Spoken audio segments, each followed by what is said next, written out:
आज हम एक रीजनिंग की नई श्रृंखला पढ़ेंगे, वो है स्क्वायर फिगर काउंटिंग, वर्गों की संख्या ज्ञात करना।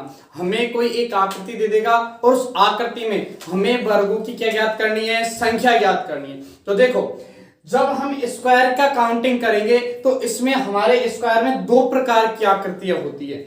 दो प्रकार की आकृतियां होती है, एक तो होती है सममित, जिसको इंग्लिश में बोलते हैं सिमेट्रिक, एक होती है असममित, जिसको बोलते हैं नॉन सिमेट्रिक। सिंपल सा अपन एक डायग्राम लेते हैं, ये वाली आकृति दे दी, ठीक है। अब अपन को दिख रहा है ये एक वर्ग है, इसमें वर्गों की, इस वर्ग में कई सारे वर्ग बने हुए हैं, इसमें अपन को वर्गों की क्या ज्ञात करनी है, संख्या ज्ञात करनी है। तो देखो, अपन वैसे बेसिक से डायरेक्ट कर सकते हैं कितना कि एक, सबको दिख रहा है ये दो, ये तीन और ये चार, चार वर्ग तो ये अंदर हो गए, एक वर्ग ये पूरा बड़ा वाला, तो कुल मिलाकर टोटल कितने वर्ग हो गए अपने, 5। अब ये तो छोटी सी आकृति थी, इसलिए अपन ने ज्ञात कर लिया कि इसमें कितने वर्ग है, 5।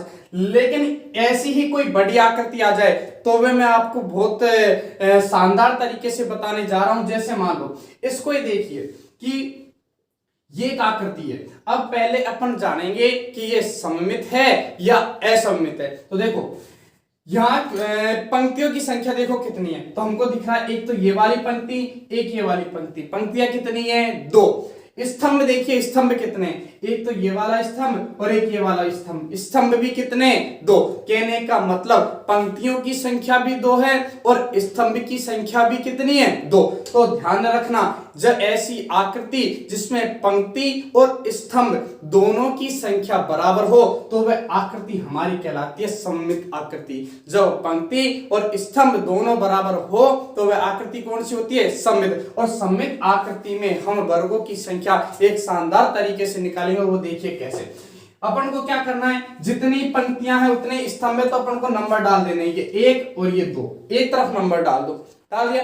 इसके बाद अपन को क्या करना है कि जो ये संख्या है इनका वर्ग कर देना है। तो देखिए, 1 का वर्ग और ये कर देंगे 2 का वर्ग। बताइए 1 का वर्ग कितना होता है, 1 का वर्ग कितना होता है, 1। 2 का वर्ग कितना होता है, 2 का वर्ग हम जानते हैं कितना होता है, 4। अब दोनों को क्या कर देना है, जोड़ देना। तो जब 4 में 1 जोड़ेंगे तो कितना आ गया अपना, 5। वैसे हमने गिन के निकाला था, ऐसे हम डायरेक्ट ऐसे निकाल सकते हैं। अब देखिए एक और आकृति, अब जैसे अपन को ये वाली आकृति दे दे,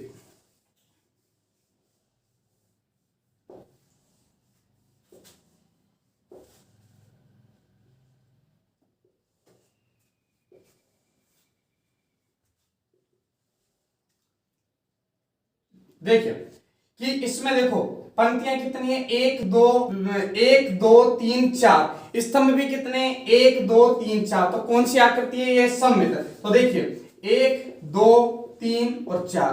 अब कुछ नहीं करना, अपन को इन संख्याओं का क्या कर देना है, वर्ग।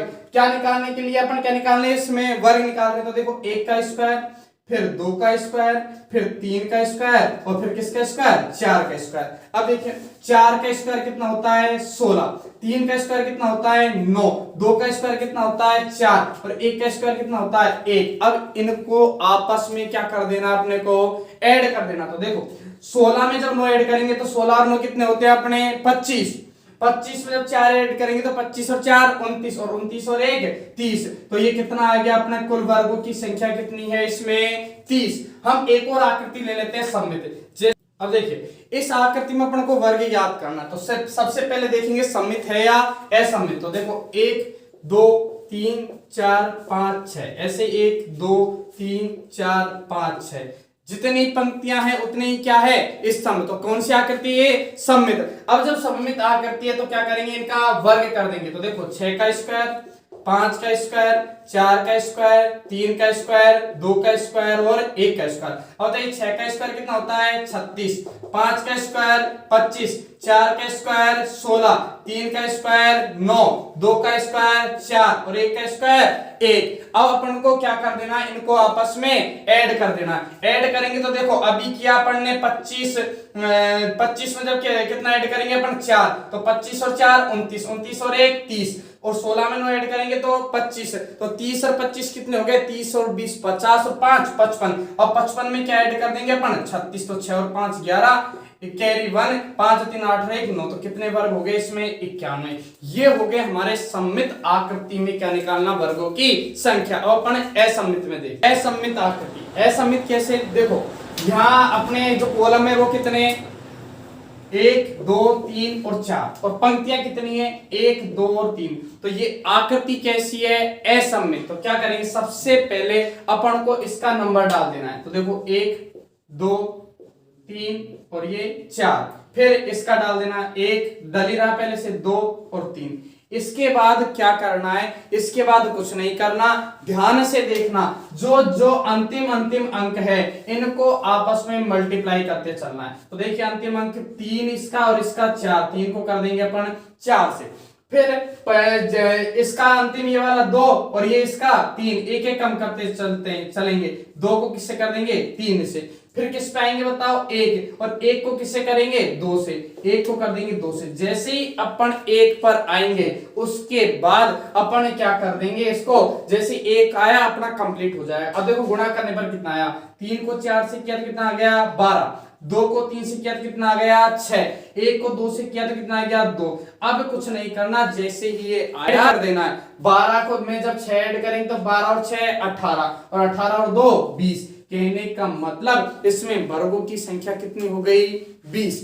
अगला देखिए, अब देखो यहां कॉलम कितने, 1 2 3 4 और 5, और रो कितनी है, 1 2 3 और 4।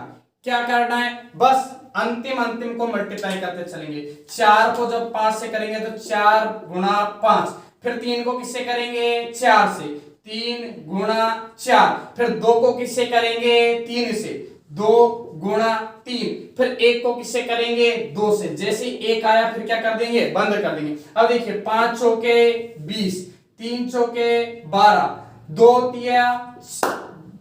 तिया 6 और 1 दूनी 2। अब सुनो ये 12 सॉरी, अब क्या करेंगे, इनको आपस में क्या कर देना है, ऐड कर देना है। अब ऐड करो, देखो 6 और 2 8, 8 और 12 20, 20 और 20 कितना हो गया 40। ये क्या हमारा आंसर। कहने का मतलब इसमें वर्गों की संख्या कितनी है, 40। अब लास्ट ये वाला देखिए, कॉलम कितने, 1 2 3 4 5 और 6। अब देखिए रो देखिए इसकी, 1 2 3 4 5। क्या करना है, अंतिम को मल्टीप्लाई करते चलेंगे। तो 5 मल्टीप्लाई 6, 4 मल्टीप्लाई 5, 3 मल्टीप्लाई 4, 2 मल्टीप्लाई 3 और 1 मल्टीप्लाई 2। अब देखो 5 को 6 से करो 30, 4 को 5 से करो 20, 4 को 3 से करो 12, 2 को 3 से करो 6 और 2 को 1 से करो 2। अब देखिए 12 और 6 18, 2 20, 20 और 20 40, और 40 और 30 70। तो इसमें वर्गों की संख्या कितनी है, 70। ये हमारा आंसर। ये थे सममित और असममित आकृति के वर्गों की संख्या, ये हमने सीखी।